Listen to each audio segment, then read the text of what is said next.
பருப்பு சாம்பார் எங்கள் வீட்டில் நிறைய வச்சுருக்கோம். இருந்தாலும் இது வந்து புதுசாக வந்து வைக்கிறேன். என்ன தெரியுங்களா, இந்த பருப்பை வந்து ஊற வச்சு வச்சுருக்கேன், அறுத்து வச்சுருக்கேன்.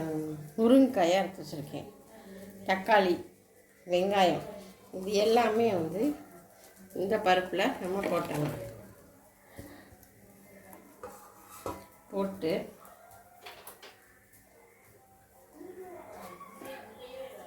மஞ்சத்தூள் கொஞ்சம் போட்டுக்கலாம்.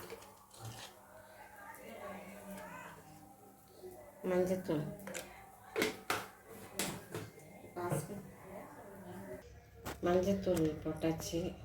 இப்போ சாம்பார் தூள் ஒரு 3 ஸ்பூன் போட்டுருவோம்.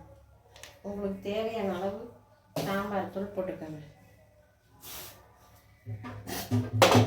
இப்போ கடுகு இல்லை, கல்லுப்பு மறந்துட்டு சொல்லிட்டேன்.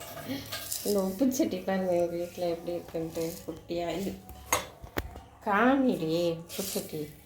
இதில் வந்து காசு எப்போவுமே இருந்துகிட்டே இருக்கணும், அப்போ தான் நமக்கு செல்லும் சேர்ந்துட்டே இருக்குமா. 5 ரூபா காயின், ஒரு 1 ரூபா காயின். நமக்கு தேவையான அளவு உப்பு எடுத்து சாம்பாருக்கு போட்டுக்கலாம். உப்பு கம்மியாகவே போட்டுக்கலாம்.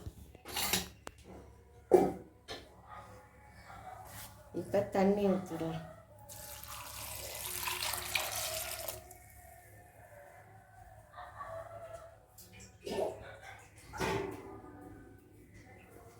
தண்ணி ஊற்றி இப்போ பற்ற வச்சு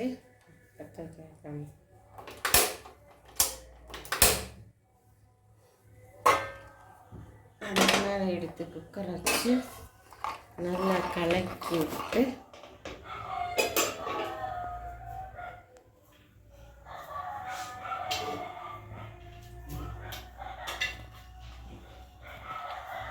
குக்கரை மூடி போட்டு மூடி வச்சிடணும்.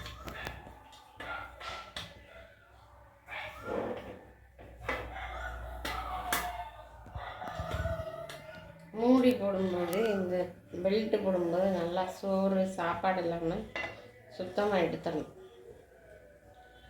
இப்படி சுத்தணும்.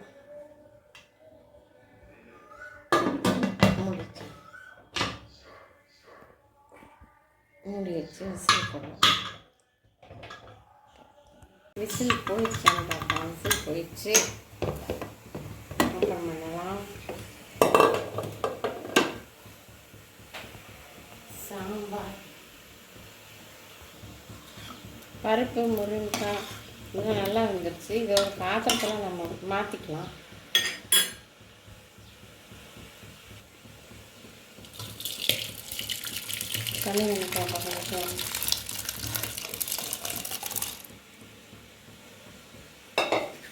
இது அப்படி என்ன பண்ணலாம், நம்ம கரைச்சி வச்ச புளி கொஞ்சம் இருக்குது, இதில் ஊற்றிடுவோம்.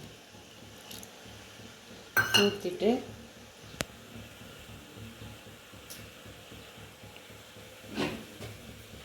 அடுப்பில் வடைச்சட்டி, இந்த வடைச்சட்டி வச்சுக்கோங்க.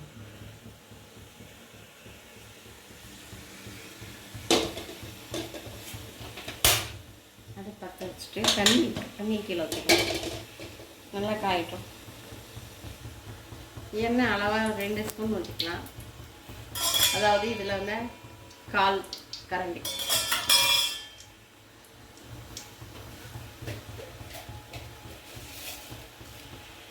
கடுகு போட்டுக்கலாம்.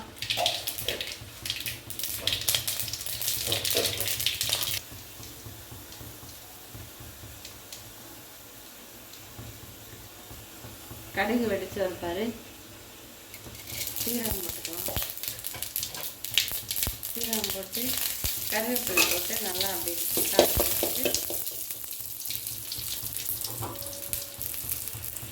இதை எடுத்து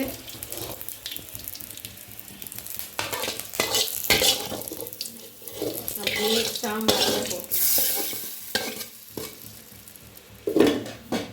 இப்போ அப்படியே அடுப்பில் வச்சு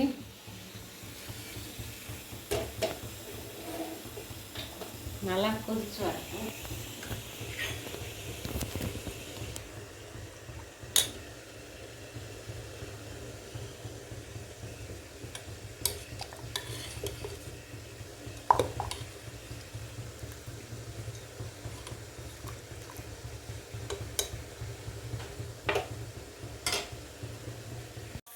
இப்போ வந்து தோசை ஊற்றுறோம்.